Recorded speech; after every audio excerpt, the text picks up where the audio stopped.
términos están en la guía, pero hay muchos, en todos los libros hay términos, ¿sí? Entonces que usted sepa un término particular, además de los que ya vimos. Bueno, terapéutica. Pues resulta que la terapéutica no es una ciencia. Es un arte. Es un arte, muy bien. No sabías, es el arte de prescribir los medicamentos. Es el arte de curar a través del uso de medicamentos. Pero ahí es donde está el peligro, porque si la gente piensa que es artística la cosa, o sea que no tiene soporte científico, y resulta que ahí se equivocan. Si el arte de la terapéutica, que significa solamente tratar enfermedades, lo ejerce un profesional médico veterinario, está articulado con la ciencia que se llama Farmacología. ¿Cierto? Farmacología. Entonces, si lo ejerce a través de fármacos, ¿cómo le pondrían usted el nombre al tratamiento de las enfermedades? Perdón, a través de los fármacos. Muy bien, Celeste. María José. ¿Por qué tanta María José? Es generacional, ¿cierto? Todos los semestres son 3, 4 más. ¿Hay otra María José? Bueno, menos mal. El semestre pasado eran 3 María José, ¿cierto? 3 María José. Bien, María José. Entonces, si tú tratas una enfermedad con fármacos, dice, estoy ejerciendo la farmacoterapéutica. ¿Conocen alguna forma diferente a los fármacos para tratar enfermedades? ¿O todo se trata con fármacos? Los chamanes, dice ella. ¿De forma empírica? O sea, terapéutica es solo farmacoterapéutica. ¿Sí? Muy bien, la acupuntura. Entonces, esa terapia es alternativa. Una terapia alternativa que puede estar dirigida a estimular ciertos canales energéticos corporales para que el propio organismo fisiológicamente genere una respuesta. Muy bien. ¿Qué otra forma de poder hacer un tratamiento de enfermedades? Que no sea con fármacos. ¿Dime? A partir de las dietas. Muy bien. Entonces, ¿cómo le llamarías? Terapéutica dietética. Nutricional. Muy bien, puede ser. Muy bien, ¿no? Terapéutica nutricional o terapista nutricional, muy bien. Y realmente entra en el campo de la nutracéutica. La nutracéutica viene de nutrientes. Y más que de dieta, ¿sí? Viene de nutrientes. Y si yo trato con nutrientes una enfermedad, yo puedo hacer nutracéutica. Punto. Y no estoy hablando de fármacos, fíjense. Muy bien. Otra forma. Muy bien. Fisioterapia. ¿Qué están haciendo en fisioterapia? Tratar una enfermedad mediante qué? Ejercicio. ¿Ah? ¿Qué es eso? Articulares. Ya está pensando movimientos articulares. Muy bien. Movimiento. Fisio. Calor, corriente. Fisiología, saber la fisiología. A través de movimientos fisiológicos yo puedo tratar una enfermedad. Puede ser en convalecencia, ¿cierto? Entonces, ¿qué hace un fisioterapeuta? A diferencia que hace un fisiatra. Para que lo lean, ¿vale? Diferencia entre fisioterapeuta y fisiatra. Yo no se los digo porque, miren, en cosmetología, que está tan cerca de la farmacología, y en cosmetología hay esa situación. Por ejemplo, hay una doctora, una dermatóloga excelente acá en Ibagué, dermatóloga. Dermatóloga es una médico que hizo especialización en dermatología, ¿cierto? Y a ella la confunden con una kinesióloga. ¿Vale? O sea, hay que tener cuidado porque muchas personas se preparan en instituciones para ser técnicos o tecnólogos en un arte determinado. Ojo con eso. Pero no es lo mismo un fisiatra a un fisioterapeuta. ¿Sí? Entonces, tener cuidado con eso. Entonces, cosmetóloga. Entonces dicen, esta doctora en última es cosmetóloga, no, ella no es cosmetóloga, pero trata la dermatología a través de la cosmética. Entonces ella, ojo que tiene que estudiar todavía más para hacer eso. Pero a veces se confunde eso, ¿no? Eso es confunde. ¿Qué otra forma hay de hacer terapia? Mediante calor. Calor. Entonces ponle el nombre. Estamos en terminología. Mediante calor, entonces le llamamos. Muy bien. Bien. Termoterapia. Y si trato con algo. Hidroterapia. Y así, hay muchas cosas. Hoy en día hay unas cosas que se están como en el limbo entre la ciencia y el arte y con riesgo. Por ejemplo, aromatoterapia. No sé si la han escuchado. Y la están usando ya en perros con trastornos de ansiedad, con estados de compulsiones, trastornos neurológicos. Entonces, aromaterapia. Lo mismo que hacen en las personas, hacen aromaterapia.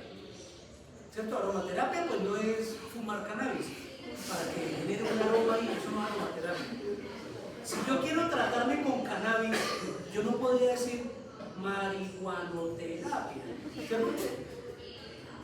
Entonces tengo que dar la terapia alternativa a través de un producto natural que puede ser el cannabis, ¿cierto? Resulta que el cannabis es un medicamento también. Entonces no es solo recreativo, sino que es terapéutico. Y entonces y funciona muy bien y ya hay empresas farmacéuticas que están generando el cannabidiol libre de tetrahidrocannabidiol para tratamiento de dolor crónico en perros. El THC no debe estar en ningún lado. Hay que quitarlo de ahí para esa formulación. Por eso la industria farmacéutica se encargan de purificar la fracción para evitar el THC. Imaginen que le quita el dolor, pero le genera efectos de otro tipo. ¿Sí? Bueno.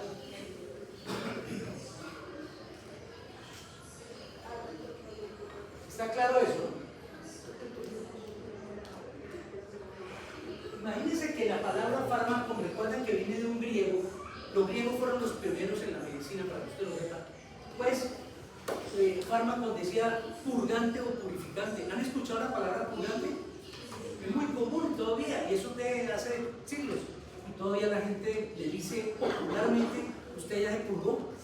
Purgó al muchachito antes de que entrara al colegio, ¿cierto? ¿Y qué quiere decir eso de purgó? ¿Qué quiere decir? ¿De qué estoy hablando? Se desparasitó. Se desparasitó. Entonces, el niño está purgado.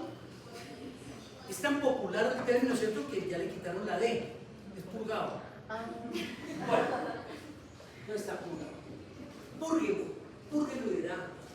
Esos términos no son propios de un médico veterinario. Entonces ya purgó el ganado. Déjeselo. Si el ganadero quiere hablar así, pues está bien, eso es cultural. Nadie le va a criticar que diga eso. Pero que un médico veterinario se exprese de esa forma. O haga una fórmula mejor y diga, purgue los dos becerritos chiquitos. Eso no es forma de escribir ni el lenguaje apropiado. Bueno, listo. Ahora, si esa era la ciencia y este el arte, cuando yo uno la ciencia con el arte, hago terapéutica farmacológica, pues soy un médico. Punto. Médico veterinario o médico humana en general, tenemos la misma situación. Tenemos que utilizar medicamentos, fármacos para tratar enfermedades. ¿Dónde está el arte? En la flexibilidad que tiene el tratamiento, en escoger diferentes sistemas de entrega farmacéutica, o formas de presentación, o intervalos entre dosis, o duración del tratamiento, o selectividad entre un individuo y otro. ¿Vale? Si un ternero es blanco y el otro es negro, a lo mejor hay una diferencia genética en esos dos terneros y no pueden tratar igual. Ese arte aplicado a la ciencia ha sido el médico, no lo olviden. Bueno, y fíjense, hay un término que ya, de hecho ya lo quité en las presentaciones, era remedio. No sé si lo han escuchado, todavía se escucha eso. Yo le pregunto a ustedes que son tan jóvenes, ¿todavía se escucha el término remedio? Está prohibido para ustedes usar el término. Lo pueden escuchar, pero no lo pueden decir. No lo deben decir. En esta clase, por lo menos, yo no les paso que me hablen en términos que no sean los que tienen que estudiar, ¿vale? Es decir, santo remedio, dice ya santo remedio. Pero no, dice, y ya se tomó el remedio, que lo diga una persona del común, perfecto, ya se tomó el remedio. Que la familia nuestra le dice el remedio, pero usted no le va a dar clases de farmacología para que diga, no señor, se dice fármaco. se dice medicamento. Entonces, ojo, medicamento sí es un término que está validado para medicina. Y la diferencia es que el fármaco en última es el principio activo. El fármaco es el principio activo. ¿Ves? El acetaminofén o el paracetamol, que es lo mismo, es el principio activo. ¿Qué es el Dolex? Es acetaminofén. Entonces, de esos dos, ¿dónde va el Dolex? ¿Fármaco o medicamento? Medicamento. En otras palabras, los medicamentos son comerciales. Esa es la diferencia entre medicamento y fármaco. El fármaco es el principio activo y generalmente se habla en él con términos genéricos, ¿no? Acetaminofén, paracetamol, ácido salicílico, tal. ¿Vale? Si yo digo pipelón, ¿se acuerdan de pipelón? Pipelón. ¿Ah? Una canción, sí. Era un producto del siglo XX, o sea, del siglo pasado. Entonces decían, si su niño es flaco y barrigón, déle pipelón. Era la propaganda. ¿Para qué? Para decirle que todo niño que era flaco y barrigón lo asociaban con que estaba lleno de parásitos, de mintos. Y iban a ver y era cierto, ¿no? ¿Cierto? Que hace un niño con una barrigota grandota, con cabeza de medusa, hematoso y todo. Sí, así se llama cabeza de medusa el síndrome. Y flaquito, desnutrido y todo. Usted a ojos cerrados sabe que está parasitado. Lo ideal es hacer un coproparasitoscópico para que hagan lo mismo en medicina humana. No para mí que ese becerro está lleno de lombrices y hay que purgarlo. Eso en el lenguaje de ustedes no cambia. ¿Cierto? Realmente, becerro, de hecho, es un término que creo que tiene acá de Tolima, si no estoy mal, para decir que es un terreno. Bien.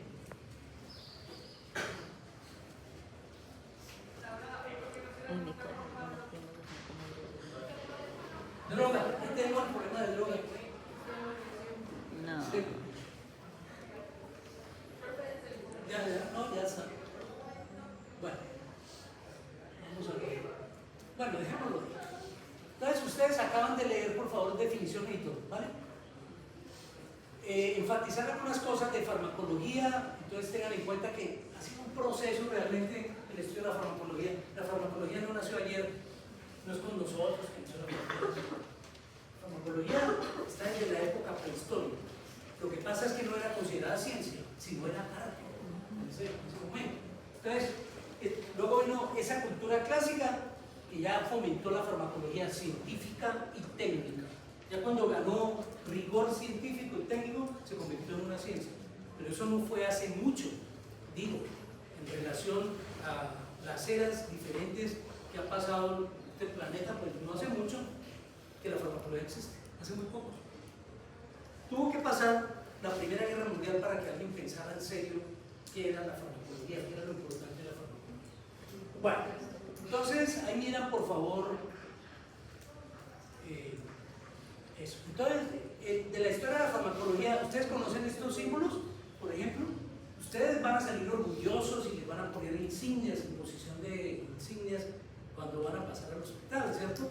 Entonces les hacen una ceremonia especial y les ponen ahí el simbolito de MB, pues, con el caduceo y toda esa cosa.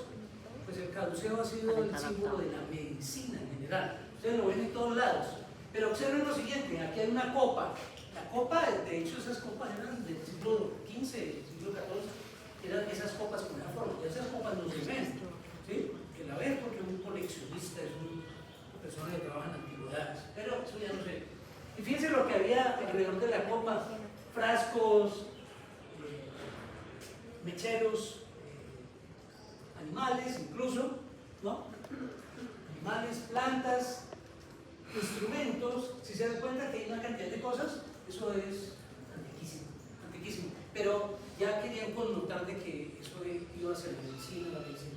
La botánica, la química, la medicina se han venido uniendo en esos aspectos. Observen el caduceo.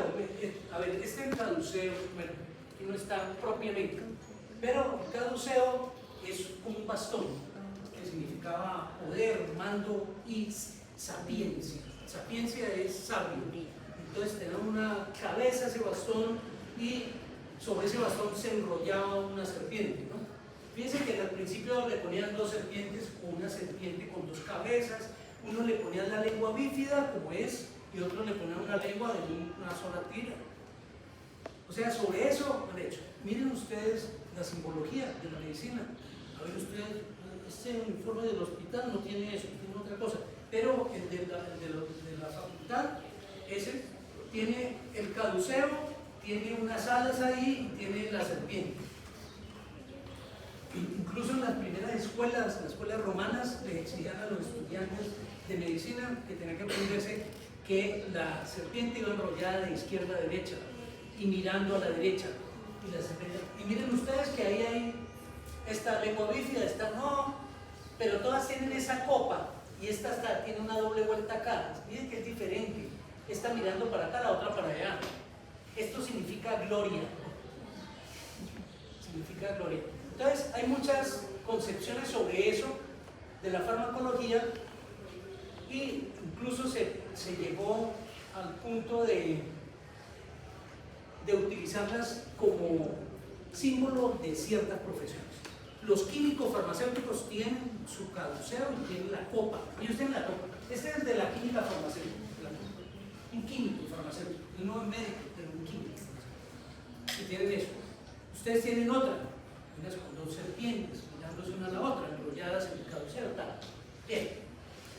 Entonces, desde la época prehistórica hasta el siglo V, si ven que no hace mucho, hasta el siglo V. Vamos al siglo XXI, ¿cierto? En el siglo V, hasta el siglo V, el médico significaba mago. Médico era mago. Entonces, todo el que acudía al médico era para que él ejerciera sobre su cuerpo magia. Y por eso los rituales mágicos se conservan hasta la fecha. Y ya cuando tú dijiste chamán, nosotros tenemos chamanes en nuestras selvas bolivianas. Tenemos. En diferentes culturas amerindias se empezaron a desarrollar los chamanes.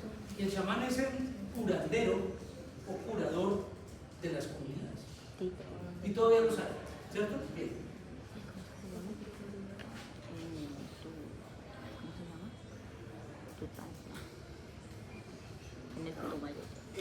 Esto me parece muy interesante que ustedes tengan claro estos aportes a la farmacología. ¿Cuál es el principal problema? Voy a poner de ejemplo, yo generalmente cojo analogías. ¿Cuál es la asignatura más importante para ustedes? Los oídos. ¿Ah? ¿Alguien? ¿Ninguna? Fisiología. Anatomía. Anatomía. Entonces, que puede haber variaciones que ustedes, alguno piense que esta más importante, esta más importante. La importancia la concede el progreso que usted tenga en la formación. Esa es la importancia. En primer semestre hay una que a lo mejor es más importante, pero no para todos. Ya hay uno que está pensando una asignatura del primer semestre, por ejemplo, biofísica, y la mayoría va a decir, no, pues no. Pero si llega a ver anatomía, entonces anatomía sí, casi todos nos gusta la anatomía, ¿cierto? ¿No? Bueno, creo. Fisiología, ¿a alguien le gusta la fisiología? ¿Creen que la fisiología es importante? ¿Será la más importante? Una. Tal vez no, o sea, concederle la máxima importancia a algo tiene su riesgo. Es categorizar. O sea, decir, no, lo más importante es la fisiología. Pero quiero decirles que si uno sabe fisiología, de ahí en adelante las cosas son fáciles. Por lo menos eso.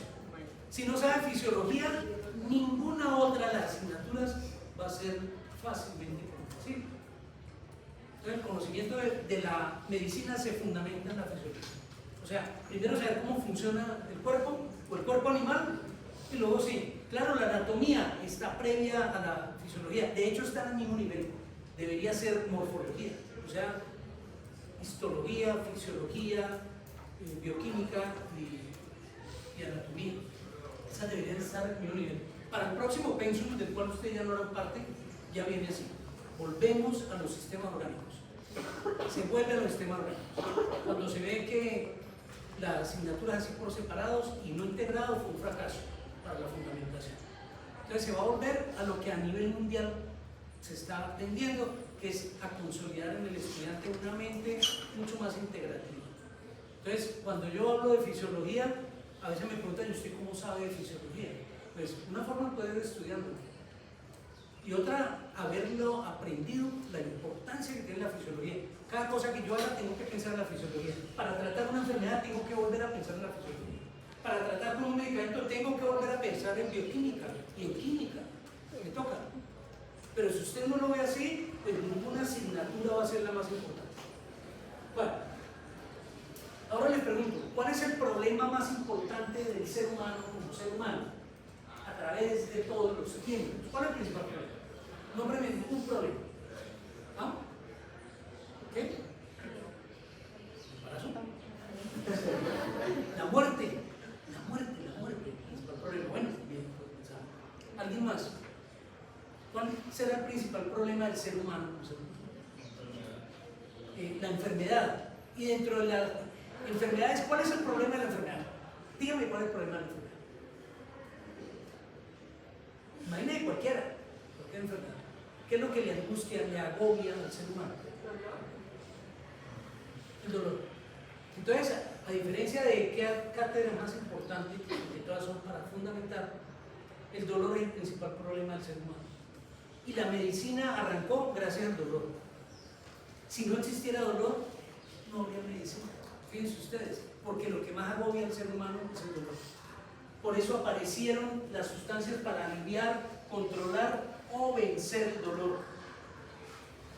Obviamente, si una enfermedad puede dar inflamación, infección, pero todas conllevan al dolor. ¿Por qué una persona llega al hospital en un estado avanzado de un tumor? ¿Por qué? Y esa enfermedad lleva años en su cuerpo. Porque ya no se aguantó el dolor, o porque ahora sí le duele, o porque ahora sí llamó la atención. Y ya no puede comer, ya no puede dormir, llega en un estado súper avanzado. ¿Por qué una persona va al odontólogo? Por el dolor. Bueno, puede ser por estética, ¿vale? Listo. Pero generalmente, si no le duele, usted no se apresura a ir a la odontología. En cambio, si le duele, hay psicólogo. Por eso es que al odontólogo le llegan casi siempre enfermos. ¿Y al médico que le llegan? Pues enfermos. Salvo que sea hipocondríaco. Pero igual le va a llegar. No, es que también llega hipocondríaco. La hipocondría incluso ya se ha gestado en animales. Está estudiando qué pasó. Y parece ser que está traducida por el ambiente. O sea, donde vive el perro. ¿Sí? Si el usuario, el propietario, el tutor del perro es paranoide, el perro es paranoide. Es esquizoide, el perro es esquizoide. Suele pasar. Se parecen tanto que terminan pareciendo físicamente. Es igualito, la misma cara de bulldog. Pura cara de bulldog francés. El dueño me lleva al paciente. Eso pasa. Entonces, como era el problema del dolor, todo el mundo empezó a buscar sustancias que aliviaran el dolor. Ahora, chinos. Ya, a mí no me gusta mucho los chinos, ¿no? Pero recuerden que no vamos a discriminar a nadie. ¿Alguien es chino de la China? Todos son chinos colombianos, bahreños. Los chinos son los primeros en todo. Ellos fueron los pioneros en todo. Gracias a ellos tenemos la pólvora, tenemos de todo. Y fíjense la potencia tan brutal que tiene. Esa es la China. Y hay tanto chino que no caben en la China. Entonces invadieron el mundo. Entonces el mundo está lleno de chinos. Pues los chinos empezaron a estudiar el hachís, o sea, el cannabis sativa, pero lo estudiaron para la analgesia. También se estudió la coca. Recuerden que la coca estudió para el dolor de muela, para la trigeminitis unilateral, que es el dolor más fuerte que puede sentir el ser humano, la trigeminitis. Entonces se mete en una bola y empiezan a mascar hojas de coca, a tal punto que volvió cultural. Entonces usted ve a nuestros indígenas como un hámster, ahí, ¿verdad? Una bola, pero no hablando y está comiendo coca. Eso le quita a usted el dolor, le quita la ansiedad, le quita lo que quiera. Y trabaja y no le importa si le va bien o mal, pero ahí está. Todos efectos de hachís. La mandrágora, ¿por qué? Para quitar el dolor. Plinio se dio cuenta que cuando la gente le hacían Hoy en día se llama exodoncia. En esa época era con martillo y cincel. Y no les digo mentiras. Así le volaban un diente, una muela a una persona. ¡Pah! Y la manera de contención o el sistema de contención no era farmacológico ni nada, era físico. Entonces, ténganlo, ¿cierto? Entre 4 personas, ténganlo, que le va a doler. Y luego le ponen el cincel, le pegan el martillazo y fracturaban el maxilar, pero salía el diente y evacuaba todo el pus, y entonces la gente luego hacía buches con otra cosa y le pasa. Esa es la cultura que hemos tenido. ¿Qué tal es hoy en día en la odontología? Ténganlo, llamen 3 enfermeras y ténganlo que les va a hacer un procedimiento. Si aún así la odontología lo saca corriendo uno nomás por escuchar la fresa, imaginen que uno, no han dicho eso a todos, de ahí sale la mandrágora. La mandrágora también es alucinante, pero esa planta, la mandrágora era la planta del diablo, era una planta rojiza, hojas rojizas, con espinas, una superficie aterciopelada con espinas, y lo que hacían era macerar en un mortero esa planta, le echaban una infusión, casi siempre era alcohólica, y usted se tomaba la mandrágora. Para que no le doliera, entre comillas. En últimas, ¿sabe qué le producía? Que a usted no le importaba. No tanto que no le dolía. Usted sentía, pero usted reía. Mientras le fracturaban el maxilar, usted reía. Esa era la mandrágora. Y así cada una de esas cosas, ¿vale? Luego aparecieron los herbarios. Recuerden estudiar los papiros, Avicena, Hipócrates, ¿cierto? Hipócrates es el padre de la medicina, ¿cierto? Pero estableció una escuela, la escuela hipocrática, que a algunos no les gusta en medicina moderna, pero es la escuela hipocrática. Aristóteles, luego Teofrasto, Plinio el Viejo, planta medicinal, empezaron a hacer cosas. Hagan el favor, estudien eso, igual yo les dejo esta presentación. El oscurantismo que acabó con todo, en todas las áreas de la ciencia y de las artes, acabó con todo, con la música, con la religión, con todo. Se tienen que aprender este nombre, ¿no? Filipus Aureolus Teofrasto Bombastus Bamaringue. Paracelso. Ya saben que Paracelso, él se puso un nombre para parecerse a su mentor, que era Celsus, que era médico. Entonces él se puso Paracelso, pero el nombrecito de él no cabía en la célula de la época. Bueno, vinieron otras cosas. ¿Se acuerdan del éter? ¿Conocen el éter? ¿Saben qué es el éter? Es el elemento químico que está prohibido, incluso para sacrificio de animales. Hasta hace 15 años estaba aceptado para sacrificio de ratones y ratas. Está prohibido. El éter lo usaban precisamente en odontología.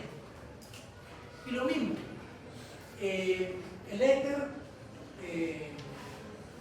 Pearson, casi al mismo tiempo, porque eso fue Faraday, Pearson y Pleister, todos trabajaron con eso. Y Horacio Wells se le concede realmente el primero en desarrollar el éter en un sistema de anestesia, para darle anestesia a los pacientes de odontología. Este fue el sistema, una camarita ahí antigua. Bueno, luego llegó Simpson. Mire, Simpson, ojo que Simpson, este era de dibujo, no es un virus, Simpson, es otro Simpson. Y este señor Simpson describió todo el cloroformo.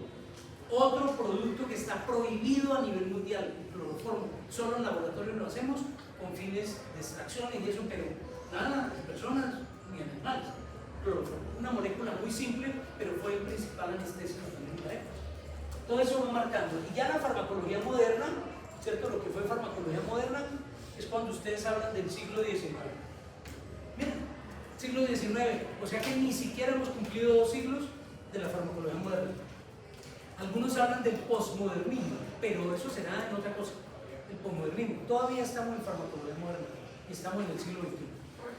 ¿Vale? Entonces, esto ya se empiezan a hablar, son de moléculas farmacológicas, estructuras químicas, mezclas, solventes, precipitaciones, el uso de los microscopios y todo eso. Ya se empezaron a aparecer los premios Nobel en medicina, ¿cierto? Y estas personas aportaron muchísimo, ¿no? Todo. Ahí aparecen los reportes de esa época. Imagínense ustedes, 1876 hacia acá, eso fue un boom en la medicina. Y dentro de la medicina, la farmacología, fíjense lo que voy a decir, fue la rama más importante de la medicina, la farmacología. ¿Por qué se denotó ese concepto? Porque todo el mundo investigaba era con fármacos.